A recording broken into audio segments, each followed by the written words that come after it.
belajar tentang tes apa ya? Argumentatif. Oh iya benar, kita ngeriwain ya teks argumentatif itu tentang beberapa hal sekitar. Kemarin catatannya sudah saya share ke sini. Belum? Oke, ini teks argumentatif itu ya menjelaskan sedikit tentang apa yang akan kita pelajari hari ini dan kemarin ya. Teks argumentatif itu sifatnya adalah untuk meyakinkan. Kenapa sih meyakinkan? Ada yang tahu? Mungkin karena dari namanya argumen. Jadi dari pendapat itu buat meyakinkan seseorang. Oke, terima kasih ya. Jadi kenapa teks argumentatif itu adalah untuk meyakinkan? Karena teks argumentatif itu menyajikan satu pandangan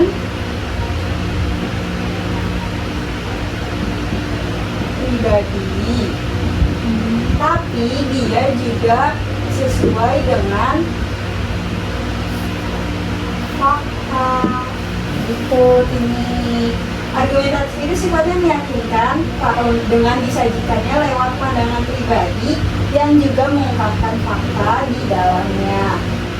Lalu contoh-contoh teks argumentatif itu kalau ini penasaran ketika paslon-paslon presiden kemarin melakukan kampanye.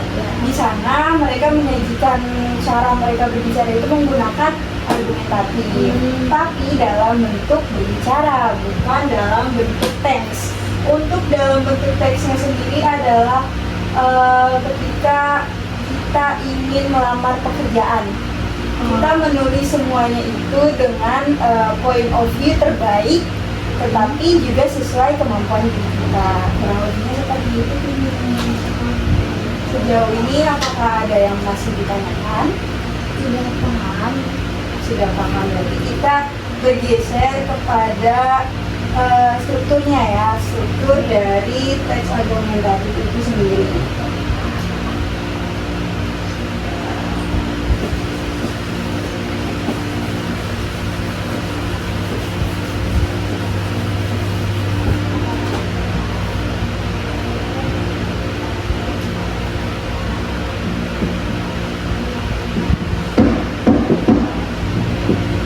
Struktur dari teks argumentatif itu ya, ini ada tiga. Yang pertama itu tesis, yang kedua argumen atau pendapat ya, argumen atau pendapat. Terus yang ketiga itu ada dasar ulang. Jadi kalau ini mau membedakan nih, mana sih teks argumentatif yang benar? Teks argumentatif yang benar itu adalah teks yang memiliki tiga hal berikut ini. Kenapa? Karena jika teks argumentatif itu tidak memiliki salah satu di antaranya, sifatnya tidak bisa cukup meyakinkan. Jadi bisa dikatakan argumentatif tersebut tidak cukup untuk menggait atau meyakinkan seseorang yang ingin dia yakinkan. Jadi tesis itu apa dalam teks argumentatif? Tesis itu adalah pernyataan atau pendapat awal yang nanti itu dikalikan atau dibuktikan dengan bagian yang berisi pengantar atau topik yang nantinya itu harus dibahas nih lewat argumen atau pendapat. Nah, rangkaian dari argumen atau pendapat ini adalah bukti pendukung dari si tesis, di mana hal tersebut biasanya isinya itu data, informasi, fakta, dan beberapa hal yang memang sudah dibuka di dalam si tesis ini. Lalu ada yang namanya penegasan ulang. Penegasan ulang ini adalah gabungan dari si tesis dan argumen. Karena penegasan ulang ini bagiannya itu ada di akhir, isinya kesimpulan atau ajakan atau maksud dari sini membuat teks argumentatif itu maksudnya apa bisa disampaikan dalam penegasan ulang ini. Terus untuk menyusun sebuah teks argumentatif ini perlu memperhatikan kaidah kebahasaannya. di mana kaidah kebahasaan itu ada satu, kohesi atau koherensi. Yang kedua ada penggunaan kata tugas.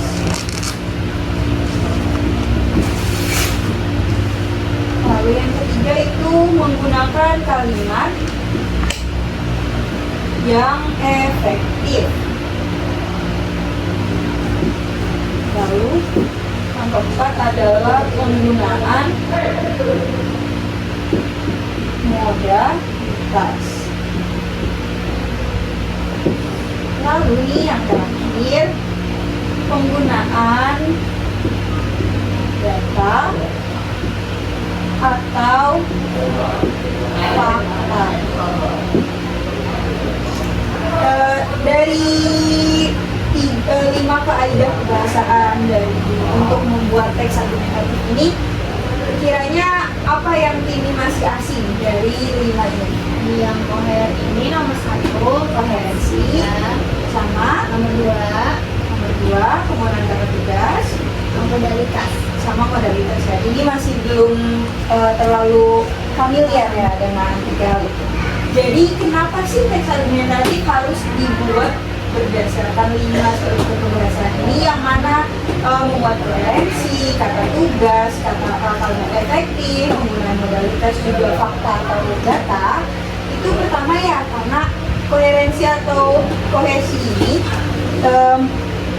adalah diartikan sebagai sebuah konjungsi atau kata penghubung, di mana kata penghubung yang tepat itu bisa menjaga alur dari teks argumentatif yang kita akan buat nanti.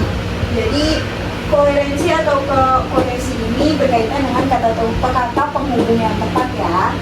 Ingat ya. Lalu untuk yang kedua ini penggunaan kata tugas. Kata tugas ini biasanya ya, seperti yang kita sudah ketahui bahwa kata tugas itu ada dari karena, sebab ya, oleh karena itu, namun, dan sebagainya.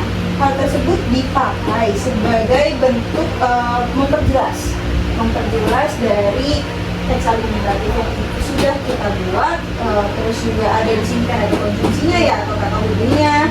Lalu kita pertegas nih katanya, kita pertegas teksnya lewat kata tugas ya. Lalu di sini ada kalimat efektif. Seperti yang kita ketahui bahwa sebuah teks yang baik dan mudah dimengerti adalah kalimatnya dibuat dan disusun secara efektif. Betul sekali ini. Lalu ini ada modalitas ya. Modalitas di sini itu berarti dia merujuk pada penggunaan kata atau kata modal ya di sini ya. Seperti kata modal itu contohnya kalau yang mudah kita pahami itu ada di seharusnya, dapat, mungkin, sama itu akan kalau nggak salah ya. Kurang lebihnya itu ada di 4 itu. Kenapa modalitas itu perlu ditambahkan sebagai 5 kaidah dari pembuatan teks argumentatif? Karena modalitas itu menunjukkan tingkat kepastian atau harapan agar nantinya ketika kita penegasan ulang, hal tersebut dapat menggugah ya. Teks tersebut dapat akhirnya tersampaikan dan yang membacanya akan merasa, oh saya sudah diyakinkan gitu ya. Lalu yang terakhir ini penggunaan data atau fakta, seperti bahwa cirinya teks argumentatif itu terdiri dari pendapat dan penggunaan data fakta. Data dan fakta ini termasuk dalam hal penting ya dari teks argumentatif. Jadi kita itu tidak bisa membuat teks argumentatif hanya berdasarkan pendapat atau argumennya saja, harus juga menggunakan data atau fakta. Jadi ketika kita menggunakan di bagian penegasan ulang nanti, kita menggunakan modalitas dan menggunakan kohesi, juga kata tugas dan kalimat efektif itu dipadukan sehingga nantinya akan membuat sebuah teks argumentatif yang baik, benar, dan juga mampu meyakinkan pembacanya. Begitu kurang lebihnya. Apakah pembelajaran hari ini sudah dapat dipahami? Paham Ibu. Oke, terima kasih banyak. Ini ada lembar tugas mohon dikerjakan, nanti dikumpulkan kepada saya. Terima kasih banyak.